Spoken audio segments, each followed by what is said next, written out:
Kisutu hawajafika, na mpaka sasa chama na wanachama tunaendelea kutafuta viongozi ambao wamepotea, ambao walikuwa tangu asubuhi wameaga na kuja Kisutu, zaidi ya viongozi 10 mpaka sasa kwa baadhi ya familia zinazotupigia. Lakini vile vile viongozi wa chama makao makuu waliokamatwa ambao wako mikono mwa jeshi polisi, tunao makamu mwenyekiti bara Mheshimiwa John Heche, tunaye Mheshimiwa katibu mkuu Mheshimiwa John Mnyika ambao wako mikononi mwa polisi. Halikadhalika tunaye na mkurugenzi mmoja Mheshimiwa John Pambaro ambaye yuko mikononi mwa polisi.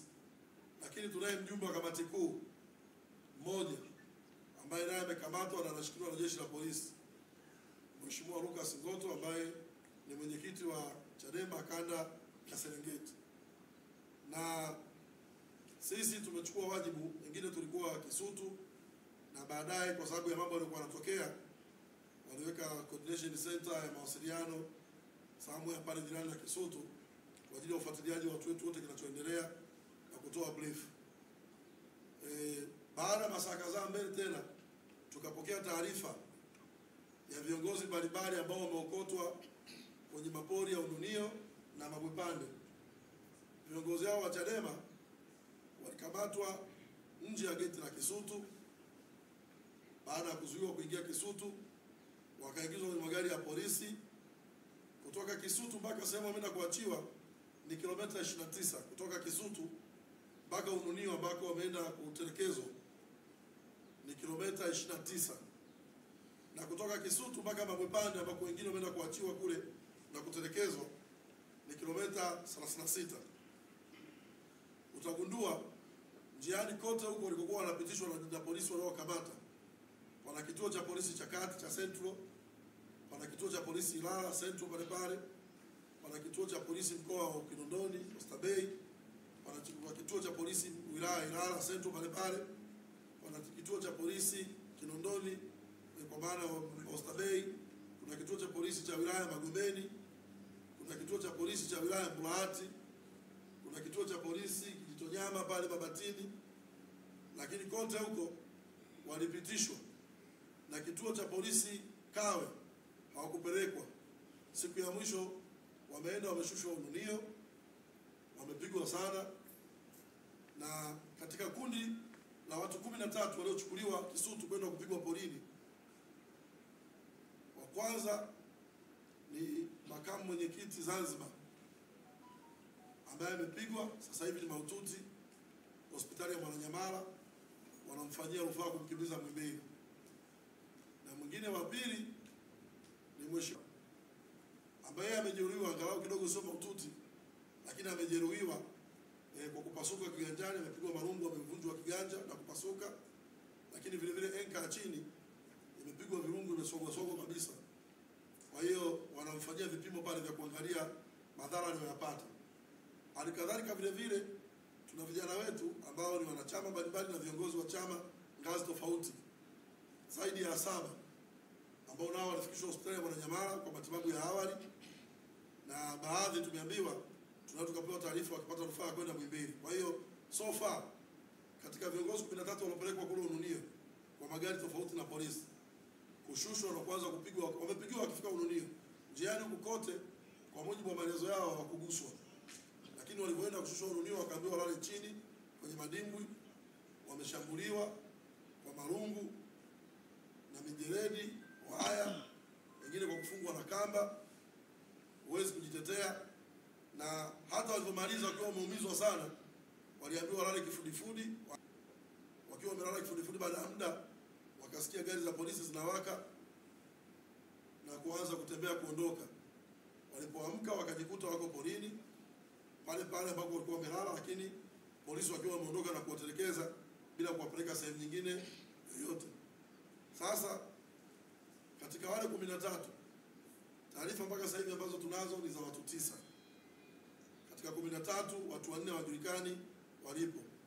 Kwa hiyo tumeomba wasamaria wema wa Mabwepande na Ununio waendelee kutuangalizia hao 4 wengine walishushwa wapi kwa mateso au kusulubiwa, ili kama wanapatikana waweze kusaidiwa. Lakini wale ambao waliteswa kule kwenye pori ya Ununio na eneo walilotesewa kwa rekodi, kuweka rekodi vizuri tu, ni pori ambalo ndo walimtupa marehemu Mzee Ali Kibao. Kwa hiyo ni location ile ile ambako Mzee Ali Kibao alitupwa, na ndio sehemu wamepelekwa kwenda kutesewa hawa 13. Kwa hiyo kila mtu anakuwa ni kikundi cha watu watatu wanashughulika, wanaweza kuchukuliwa wawili hapa, watatu pale.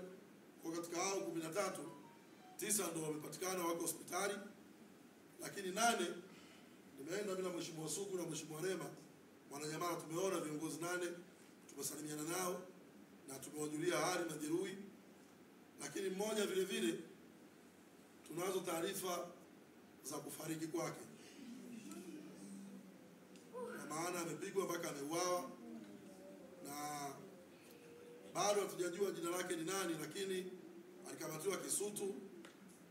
Kwa mujibu wa watu waliokuwa nao hapa, tutampa nafasi ataelezea Mheshimiwa Elizabeth Mambosho kwamba hao walipokuwa wamekamatwa, yule alikuwa anakuja naye kuungana na wenzie akiamini kwa sababu Eliza ndio alikuwa anapigwa sana. Kwa yule mwanachama alipoona mwenzie anapigwa akasogea ili kuja kuwasihi polisi wasimuumize. Walipokuja kuna mwanadada mmoja alikuwa pale alitoa amri yule alikuja naye apigwe. Kwa hiyo yeye alipigwa turungu la kwanza tu, alipigwa kichwani na akapasuka, damu nyingi zikawa zinatoka. Kwa Eliza akiwa chini anapigwa, anasikia polisi wanasema mwaisheni atatufia. Sasa tumefika pale Mwananyamala, tumemkuta amepelekwa emergency. Daktari aliyekuwa anatutambulisha majeruhi wetu, daktari wa emergency ndio ametuambia katika 9 waliokuja mmoja ameconfirm kwamba amefariki. Na tulipotoka pale emergency na Mheshimiwa Sugu na Mheshimiwa Rema kwenda mortuary, tumekuta gari ya polisi na askari kama 5. Tukaomba kwamba wamalize kumshusha yule maiti, tumtambue na tuwapigie pale viongozi waweze kujua ni nani.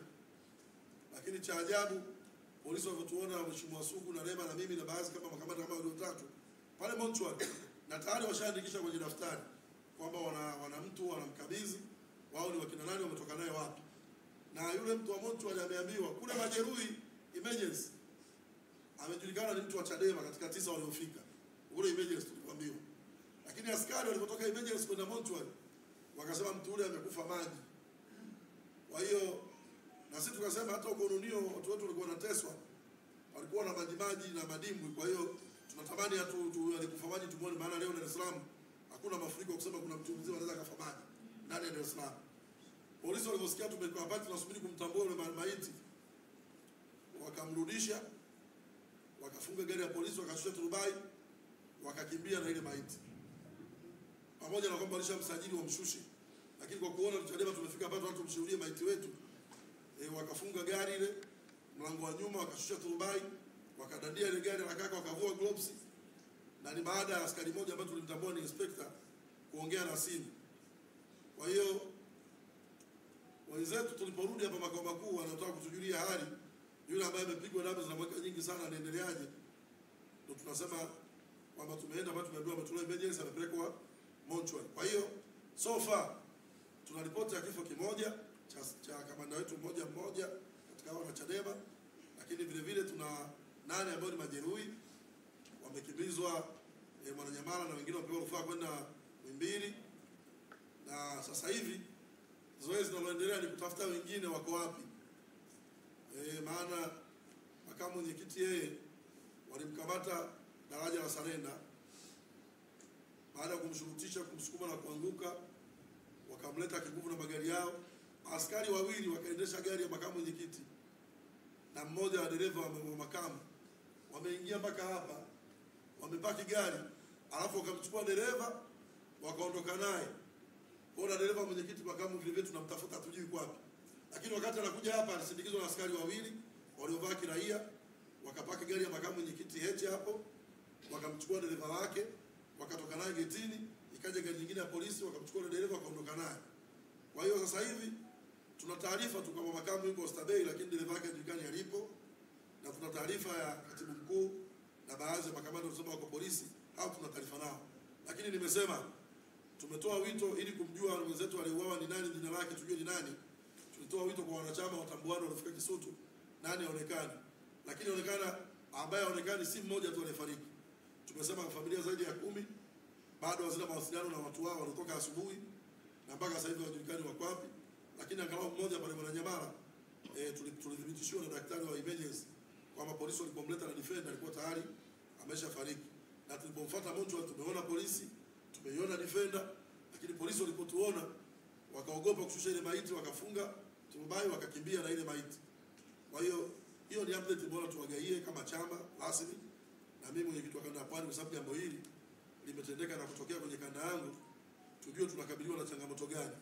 Hata sasa hivi tunapoongea hapa tumezingirwa kila kona, kuna magari ya polisi kuashiria bado wenzetu wanashari zaidi. Si tu kwamba jambo la kule Kisutu, lakini hapa makao makuu nje tuna gari zojaa askari 8 zaidi ya gari 5 kila kona kuingia makao makuu, kwa kuashiria issue sio Kisutu tena wala kesi ya Lissu, lakini huenda wana ajenda yao binafsi ambao sisi hatujajua Chadema shida ni nini na imetokea wapi. Kwa hiyo tunapoongea hapa wana Chadema, kwanza tuendelee kuwa imara, lakini vile vile tutakuwa tuna utaratibu wa kila baada ya masaa kadhaa kutoa update ya watu wetu wote, wamepatikana nani, ana hali gani na nini kinaendelea. Je, kuna watu waliongezeka, vifo vimeongezeka au majeruhi wameongezeka? Na Mungu akijali wakitoka wote, kama ni kesho kutwa, tutaita waandishi wa habari, watakaa hapa kila mmoja. Wapo waliovunjwa miguu, wapo walioteguliwa mikono, wapo waliovunjwa vidole, wapo waliopasuliwa, wapo ambao wamevunjwa uti wa mgongo, ndo wengi. Kwa mimi tangu nianze siasa sijawahi kuona askari wanampiga raia, tena wanampiga sehemu moja tu uti wa mgongo. Mkurugenzi wa fedha wa Chadema Bwana Tito, naye ni miongoni mwa majeruhi ambao ni mahututi, anapata rufaa kwenda Muhimbili. Yeye amepigwa sehemu moja, tukimwona ni mzima, lakini wameushambulia mgongo wake wa uti wa mgongo tu, kiasi cha kwamba hawezi kukaa wala kusimama. Kwa hiyo waliopigwa sehemu ya uti wa mgongo wako 4 katika pale Mwananyamala, ambao ndio watafutiwa rufaa ya kukimbizwa Muhimbili. Ukiwaona kwingine ni wazima, lakini wapigaji walikuwa wamelenga mgongo tu, uti wa mgongo. Sasa maana yake mtu anamnea, uwezo kusema alikuwa na nia njema. Lakini vile vile kwa mtu kumkamata mtu City Center pamoja na vituo vyote vya City Center, akatumia magari ya polisi, uniform za polisi, silaha za polisi, akaendesha gari kutoka City Center mpaka Ununio mpaka Magwepande, hatuwezi kusema mtu huyo alikuwa anafanya zoezi la kukabiliana na wahalifu. Mtu huyo yeye ndio mhalifu, kwa sababu tunaamini ukamata mhalifu unampeleka polisi, anafunguliwa mashtaka, anahifadhiwa rumande, anapewa dhamana au anapelekwa mahakamani. Lakini ukamataji wa kukamata wana Chadema kuwapeleka porini, tena maeneo ambao wana Chadema tumekuwa tumeshuhudia viongozi wetu wakubwa kabisa wakiwa wameuawa na kutupwa na kutelekezwa.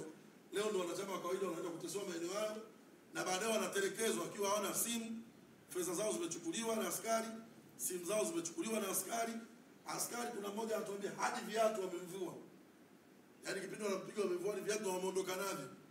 Kwa wakati wapata msaada Ununio wameondoka pekupeku. Unaweza ukaona ni kiasi cha uhalifu kiasi gani dhidi ya binadamu. Huo ni uhalifu dhidi ya kibinadamu. Kuna namna ambapo jeshi la polisi limefundishwa kukabiliana na mhalifu. Kuna namna mafunzo wanao polisi namna kukabiliana na watu ambao ni wahalifu, waandamanaji. Lakini mtu ambaye yuko njiani unamshtaki na kosa gani? Yaani katibu mkuu unamkamata faya, ukimpeleka mahakamani kosa lake ni lipi? Kutembea barabarani na gari? Kwa sababu kama una taarifa yote ya kiintelijensia, anakuja mahakamani ni raia mwema, tena anakuja kwenye kesi ya kiongozi mwenzie, tulikuwa tunaamini yeye hana kosa lolote. Lakini kumkamata mtu barabarani, unamshusha kama alivyoshushwa makamu mwenyekiti yetu pale Salenda, kumshurutisha, kumburuza chini, kumtoeza utu wake, kumdhalilisha kwa sababu tu ana mwelekeo kwenda mahakamani, ambapo mahakama sheria inaruhusu kwamba mahakama ni public place, ni maeneo ya umma ambayo mtu yeyote anakaribishwa kushuhudia, kusikiliza, kumsindikiza ndugu yake, kwenda kusikiliza shtaka dhidi ya ndugu yake, au kupeleka dhamana au kupeleka msaada wa chakula kwa ndugu yake anapoletwa mahakamani. Lakini leo imekuwa ni tofauti. Kwa hiyo tumewaita hapa kutoa hiyo update kwenye kanda ya Pwani, na katibu wetu wa kanda ya Pwani ndo anayehudumia majeruhi wote, na majeruhi wote wanatibiwa na Chadema kwa gharama zetu, kwa michango wa wanachadema. Wale ambao wanahitaji namna ya kuchangia majeruhi wetu, utaratibu ni ule ule kwa namba yetu ya kuchangia chama, na chama kitawatibu. Na wale ambao watakuwa hali zao ni mbaya, kama nilivyosema, kila baada ya masaa kadhaa tutakuwa tunakuja mbele yenu na kutoa taarifa ya nini kinatokea na nini kimeendelea dhidi ya majeruhi wetu. Na wale ambao wamepotea mpaka jioni, ninaamini tutakuwa tuna majina ya watu ambao wamepotea na hawajulikani walipo baada ya kukamatwa maeneo yale ya Kisutu. Lakini kwa sasa, kabla sijamkaribisha mjumbe wa kamati kuu Mheshimiwa Godbless Lema, naomba Mheshimiwa Eliza hapa tuelezee namna ambavyo yule ambaye maiti ambaye alikuwa anaenda kumsaidia pale alipokamatwa, aliposhambuliwa, na baadaye polisi walipokuwa wanapambana kuokoa uhai wake, na baadaye akaona wamemchukua kumpeleka hospitali. Karibu.